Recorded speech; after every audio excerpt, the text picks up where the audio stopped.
Hello and welcome to Worlds Apart. More than 700 years ago, the great Sufi poet Rumi penned one of the most enduring commentaries on the state of the world, comparing it to a reeling drunken body and saying that the caravan of civilization has been ambushed. With fools in charge everywhere, he called on true leaders to stand up and be the captains of their ships. Well, what does it take to navigate the dire straits of life? First as a world-class athlete and then as a world leader. Well, to discuss that, I'm now joined by Prime Minister of Pakistan, Imran Khan. Prime Minister, it's great to see you, great to talk to you. Thank you very much for your time. My pleasure. Now, I began with this somewhat verbose introduction, first because I know of your interest in Sufism, and more importantly because I think your whole life in politics and before that is a very colorful and I think very authentic illustration of following your heart's desires, which was very central to Rumi's teachings and the teachings of other mystics. You're going to turn 70 this year. What keeps you powered? Well, let me say one thing. When a human is born, within him, he's trying to look for God. And this is a constant journey towards God. A lot of people, unfortunately, never ask the two questions. They never ask themselves, what is the purpose of existence? And what happens to me after I die? But whenever they ask these questions, it takes them towards God. The only way you have the answer to this question, the purpose of existence, what happens to us when we die, is in religion. And all religions answer that question. Science doesn't. So the two ways of existence, one is the spiritual and the other is the material. And for me, if you are on the spiritual road, then you will always be looking for how you can face your God after you die, that you have fulfilled your responsibility as a human being. And our responsibility as a human being is, the more God gives us, the more responsibility we have to lift to help other human beings. Well, let's talk about this practical aspect of our lives, helping other human beings and the state of the world, which there are a lot of concerns around the world about where it's moving, many apocalyptic projections. I wonder how you feel about it, and how do you feel about Pakistan's ability to adapt to this shifting landscape? Well, the world faces two huge challenges. One is climate change, where the material existence, when we only live in this world for material well-being, then the classic example is how we imperil our own existence, is what climate change is. How we have ravaged the earth, and how we have misused the blessings of God. On the other hand, so that is the biggest challenge, I think, for human beings, because unless we do something, the world collectively does something, then we face, we already are facing issues all over the world. The weather patterns, and then the impact it's going to have on food security, and so on. The second biggest challenge is the plunder of the developing world by the ruling elites of the developing world, where every year huge amounts of money, according to the factile channel of the Secretary General of the UN, $1.5 trillion move from illegally. There's a trade imbalance anyway. I mean, the money flows through the trade imbalance to the developed world anyway. But the illicit, the illegal, money laundered by the ruling elites, over $1.5 trillion every year moves to the offshore accounts and Western capitals. Now, this is going to have severe consequences on food, on hunger, on starvation, on imbalance between the rich and the poor. And so I don't think enough attention is being paid to the second one, because the richer countries benefit from it, because they have this capital inflow, so they don't care. But the poor countries are getting destroyed. You don't get those profits, after you finish your journey in this world. So at a certain point that should come to an end. Now, I mentioned Rumi, and he wrote something to the effect that clever people want to change the world, while wise people focus on themselves. And I wonder if the current predicament, including the ones that you talked about, climate change and the plundering of the human societies. Of the poor countries. Yeah, if that is in a way a consequence of some clever people trying to make the world a better place, because all the plundering, all the progress has been done under seemingly positive slogans. The plunder is simple. The ruling elites, what they do is, when they, as Prime Minister, and me as a Prime Minister, if I want to take money out from Pakistan and my ministers, the only way I can do it is by destroying the institutions that will stop me from doing it. The judiciary, the accountability process, the tax department. So when I destroy the institutions, the country goes down. And this is why countries are poor. But what is happening is the rich countries are now building barriers. They are allowing the capital to come in, but they don't allow the labor to come in. They don't allow the unskilled labor to come in. So people are dying in the seas, they're immigrants, and this will get worse. They're building walls. So the only way to stop this people dying of hunger and poverty and this imbalance is for the rich countries to make laws like they have for drug money, like they have for terror financing. They should not allow, for instance, our ex-rulers have living in millions of dollars of properties in London. We can't do anything to get them back because the rich countries, they make it so difficult for let us get the money back. This should change, because if really you want to stop this immigrant problem, poverty in the developing world, then there has to be a way that if, for instance, we say that, look, this person who was living in Pakistan has these huge properties in London, then unless that person can justify that he got this money legally, the property should be returned to us. That would stop the plunder of the developing world. Now, let me switch gears a little bit, because we are recording this interview on the eve of your visit to Russia for a highly anticipated meeting between the heads of our countries, whose relationship for a very long time has been conditioned on others. It's been a function of other processes, regional, global processes. Do you think Russia and Pakistan have reached that point when they can deal with one another as self-sufficient actors on a bilateral basis rather than, let's say, looking onto others? Well, let me just go back in history. When the Cold War was, ravaging the whole of the world was divided into blocks. Pakistan moved in with the United States. We became part of the bloc in the Cold War with the US. India actually stayed neutral, but it was very close to the Soviets. Now when I look back, I think initially Pakistan needed help because when we became independent, we were impoverished. There were millions of refugees in Pakistan. We needed help.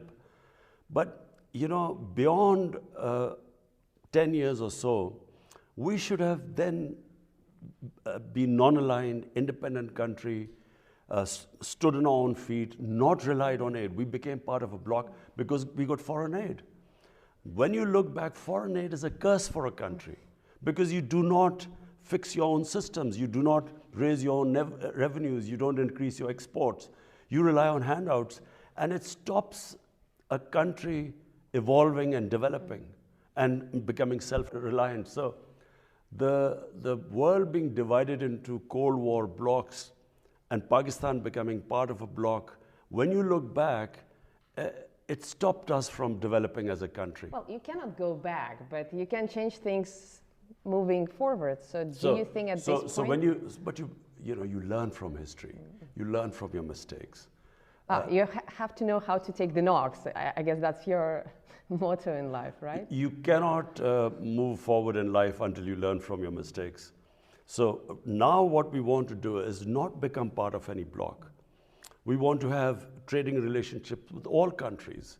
We have suffered. India, became a hostile country, so the trade between them was minimal. Iran had sanctions, so we couldn't trade on the west side. Afghanistan has 40 years of conflict, so we couldn't go north and then to Central Asia. We couldn't go to Central Asia because we became part of the US bloc, and Central Asia was part of the Soviet bloc. So what we want now is trade with everyone. And what is the purpose behind it? To raise up people out of poverty. That is the main, any head of state, his main focus should be, how do you raise people out of poverty? And the best way is trading with everyone. And trading, regions develop. Now our region has been left behind because sadly there's hardly any trading with the neighbors. But Prime Minister, intention to trade is perhaps not enough because, as you know, our countries for quite some time have been discussing a large infrastructure project. I think it's called the Pakistan Stream, a gas pipeline. But forgive me my pun, the stream hasn't gotten enough steam yet. And now, in addition to logistical financing challenges, we are also dealing, Moscow is dealing with the threat of arbitrary sanctions, Western sanctions, that could be imposed on any Russia-associated project. Do you think this project and others will be up and running in our lifetime? Because sure, you are free, technically speaking, you are free to trade with everyone, but you know how geopolitics works, and there are some subtle ways of imposing pressure on international partners. That's true. This North-South pipeline, one of the reasons it suffered was the companies that we were negotiating with turned out that the US had applied sanctions on them. So the problem was to get a company that wasn't sanctioned, a Russian company that wasn't sanctioned. So that became a problem. With Iran, we are gas deficient right now. We could just gas pipeline from Iran, but Iran is sanctioned. I have to say that the developing world really wishes that there is not another Cold War. Because, how do we go ahead? Our purpose is not that we become part of any bloc. My main purpose is, we have almost half our population, the bottom 50%, half is above poverty line and half is below. But if there's like this commodity super cycle when commodity prices have gone up, or if there's a shock like the COVID-19, then they start going below the poverty line. So the last thing we want is the world divided into blocs, sanctions, and I'm hoping that this Ukraine crisis is resolved peacefully. But do you think this pipeline will be up and running while you're still in office? Now we have been working on it with the Russian counterparts, and I think we have got very close now to signing the agreement. Well, good luck with that. You mentioned the Ukrainian crisis, and if we read reports in Western media, there's an imminent war between Russia and Ukraine on the cards, and clearly Western countries take a very oppositional, I would even say inimical view to Russia. For a shrewd politician like yourself, don't you think that it's perhaps too precarious of a time to expand Pakistan's geopolitical horizons? Well, firstly, this doesn't concern us. We have a bilateral relationship with Russia. We really want to strengthen it. As I said, regions develop. It's not countries don't develop in isolation. It's because a whole region goes up. Like we saw the European Union. I was in university in England when the European Union came into being, and then the whole area standard of living went up. So we want to sort of really, we hope that sanctions are lifted on Iran so that we're short of gas here, and with Iran it's the cheapest gas we can get. And similarly, we hope that India one day, Indian leadership, I wish they would concentrate on raising people out of poverty in India rather than proving to the world that the Hindus are the most superior race. Their leadership, how can a leadership not worry about having the highest poverty in the world is in the Indian subcontinent?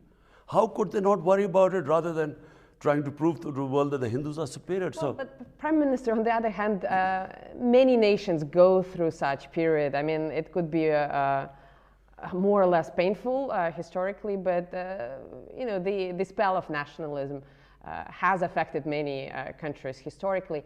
Now, you mentioned that you don't want to play camp politics anymore. You want to be a bridge.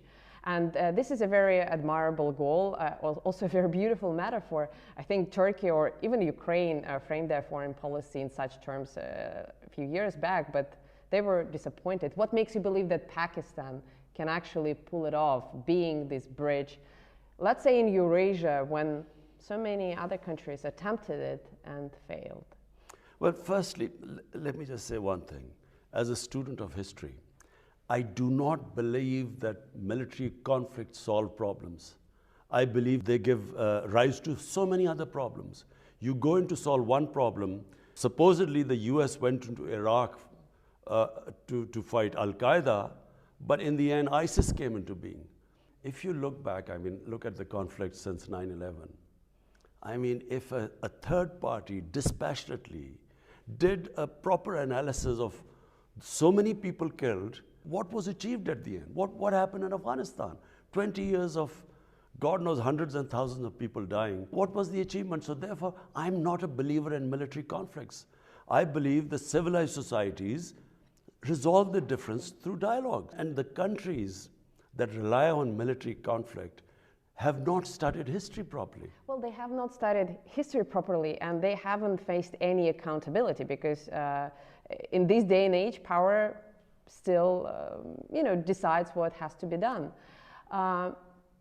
Do you believe, on a personal or let's say on a political level, in some sense of accountability, maybe historical accountability, do you think things will change in the world so that all the great aspirations that you have could be realized without us getting very cynical? Because I hear what you're saying on an emotional level, but I have covered so many wars and I have seen so many people killed absolutely for nothing that I simply don't believe that Western leaders care about things like human lives or even development in the developing countries. I'm sorry for saying that. It's true. Most leaders, their main concern is to stay in power. So if to stay in power, there's what they call as a good war, they won't mind loss of few human lives, no, as long as collateral damage. It's not people. It's collateral exactly. damage. I mean, as someone who looks upon the world from a spiritual point of view, I think it is insane to have a conflict with the idea of people dying and thinking that you will get more popular because of that. I think throughout history, human beings have done this. Supposedly great leaders came in and caused death and destruction. So I believe, for instance, take this Ukraine conflict. I mean, for the life of mine, I cannot really believe that there is any chance, there's any possibility of a conflict, because the consequences, forget about what will happen to the combatants. For the developing world, already the price of oil has gone up because of the prospect of a conflict. Ukraine supplies wheat to the world, and for that matter, Russia. Now imagine what will happen. Already the world is suffering from the after effects of the COVID-19. Imagine if there's a conflict. What will happen to the poor countries? Already the poor countries are suffering. They are already in debt because they had to incur debt because of the consequences of the COVID-19 fallout. So I cannot in my mind understand how can they even have got this close to a conflict? I can't understand this. We were talking about the Ukrainian conflict, and obviously we, the Russians and our Ukrainian neighbors, are very affected, but you have your own conflict to solve, and it may be a very stupid question on my part, but because we all know that, bad peace is better than a good war, but still, historically, do you think it's better to leave a conflict in a limbo for decades on end? Or do you think issues should be solved when they're hot? You see, if humans want, they can solve any conflict.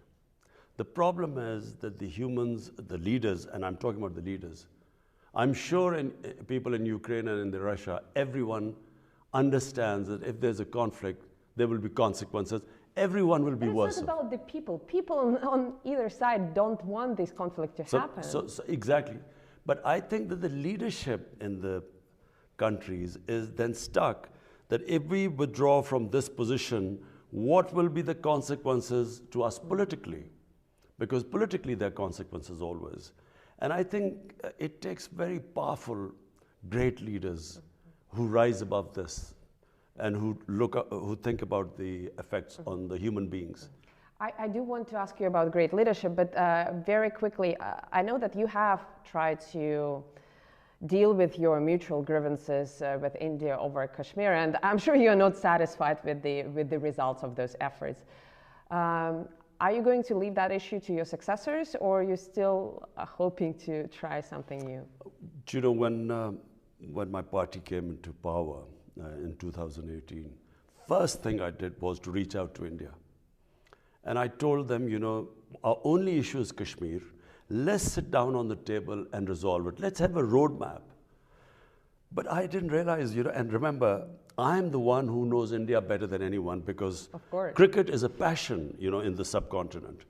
And because of, you know, me being captain of cricket here and sort of playing over 10 years against India, I know India better than most people. I know the senior journalists, their politicians, their sports people. So I know India very well. So I immediately reached out.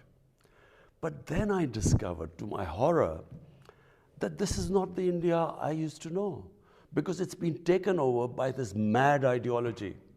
It's a racist ideology, which was inspired by the Nazis. The founding fathers were inspired by the Nazis. You can Google on your phone and you can, the founding fathers praised the Nazis, racial superiority, hatred towards the Muslims, towards the Christians. And they look back some 1,000 years how Hinduism was the superior religion and culture. And you see, there's a negative nationalism, there's a positive nationalism. You must distinguish between the two. I can inspire my people by saying, look, you were a great nation, let's now get back again.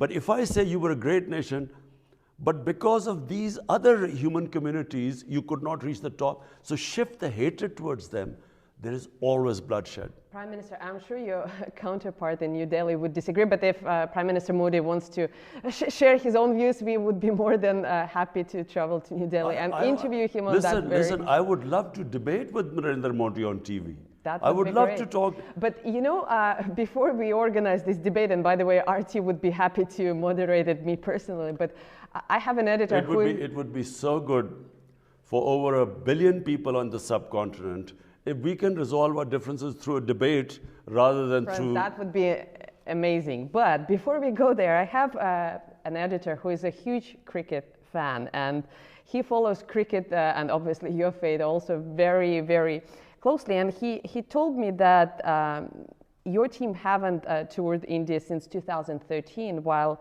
the Indian team hasn't been to Pakistan since 2006. Is there any chance... That's his question. Is there any chance of restarting bilateral cricket tours as a way of rebuilding ties and as a way of rekindling that passion? Because if you have a common passion, there's something common inside of you. We are all humans deep down. I mean, we are all the same. So, you know, both the hatreds and the loves, they are shared. Do you think there's something, do you think cricket can be a saving grace? Well, we just played India a few months back, and I have to say, the celebrations that took place in Pakistan when they beat India in the 2020 World Cup, you know, I haven't seen people so happy for a while. But unfortunately, sports is connected to politics, no matter how much we try and separate it. Now, what India has done in Kashmir, it has unilaterally revoked its status, which was a special status, since 75 years,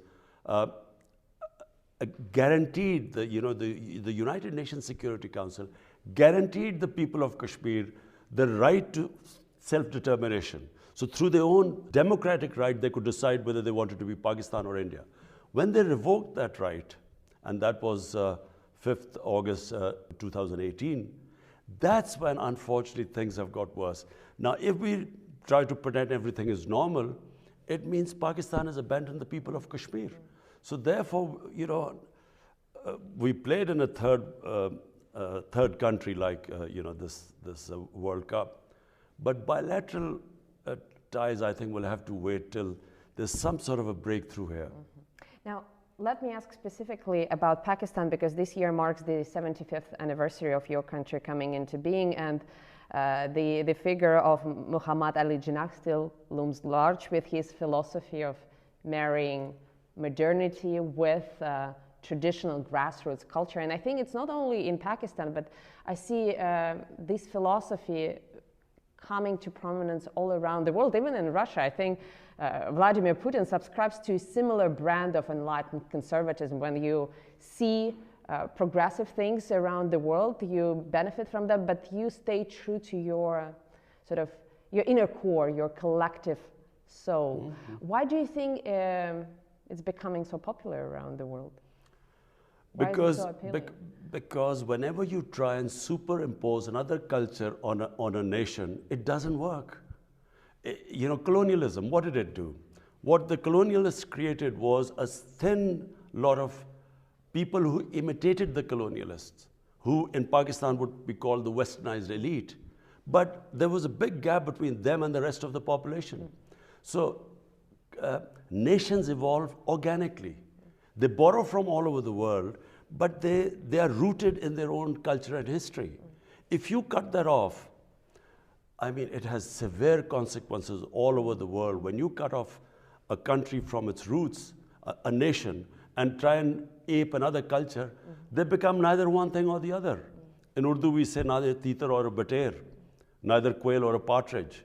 So it's very important that the countries stay rooted in their own history and culture, and that's how countries evolve as a whole.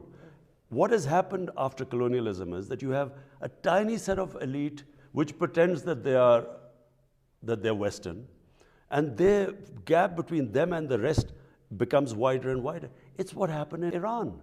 The Iranian Revolution was that the elite of the Shah of Iran became cut off from the mass of the population. So there was a huge reaction against it. In Pakistan, what we are trying to do is obviously learn from all advanced societies, and right now, the nation we can learn most from is China, because if my main emphasis is to raise people out of poverty, no human society has achieved what China has done. So therefore, we learn from everyone, but we should be rooted in our own culture, history, religion. Now, since you mentioned China, China played a subtle but I think very significant role in facilitating Russian-Pakistani exchanges, and I know that recently, while visiting Beijing, you suggested that Islamabad can act as a mediator between Beijing and Washington. What makes you believe, I'm sorry for being blunt, but what makes you believe that mediation is even possible? Because as far as I understand the American psyche, they are not after understanding, they are not after negotiating on the level playing field, they are after preserving dominance. Would China agree to that? Look, the America I know is very diverse. Any country, for instance, what is happening in India is not what Indians are like. This is not the India of Nehru and Gandhi. This is the India of Narendra Modi. A tiny, highly organized elite has taken over India, just like the Nazis took over Germany. So, you know, at a given point, there is this extreme nationalism which has been released in the US, and they want this dominance. But surely there are sensible voices in the US saying that conflict is where you are heading. Conflict, Cold War is not the way. There is another way where it could be win and win for everyone. And I certainly believe that the cooperation between China and the United States, and even for that matter Russia, will benefit mankind much more than a conflict. I wish I had more time. I have many more questions, but let me ask the final one. And it's a bit cheesy, but I ask it sincerely because you've reached the pinnacle of your sporting career by giving your country its first and only victory in the Cricket World Cup. How do you hope to be remembered? What do you want to give to your people as the Prime Minister? That's a simple answer. I would love to emulate China in terms of bringing people out of poverty. Two things I want. One thing is if I can bring people out of poverty, but related to that is rule of law. You see, problem with poor countries, developing world, is they don't have rule of law. That's why they're poor countries. But even developed world doesn't have the rule of law. They have the international law for everybody else, but not for themselves. Yeah, there are two different things. There's the rule of law within the country, and then rule of law between countries. That doesn't exist. The powerful always want to be above law. But within the countries only prosper when they have rule of law. The third world, or the term banana republic is not because a country is poor because of lack of resources. They don't have rule of law. They have law of the jungle. So human societies are defined by two great things: rule of law and a welfare society. A society that is humane and just and looks after its people who are not so privileged, who are poor. And so that's how I want to be remembered. If I can bring rule of law in Pakistan and raise our people out of poverty on the lines what China has done, I would be able to meet my maker with confidence. Well, best of luck, I'm sure. I mean, you followed all your dreams throughout your life, so it seems like you're on the road. I'm one of those few privileged people who, whatever he asked from the Almighty, he got it. And this is my last wish, that, you know, if I can succeed because I believe that if you have rule of law and if you can bring people out of poverty and look after a humane society, then you don't have to do it. The society goes up then. You know, a nation rises when it rises inclusively. It doesn't rise when a tiny people keep getting richer and the rest are left behind. It rises what China has done. You see, China is remarkable. In fact, what China has done is what our Prophet Muhammad sallallahu alaihi wasallam, he built the first society in the 7th century. And that society had these two things: rule of law, and it was the first welfare state in the history of mankind. And they became the greatest civilization for hundreds of years.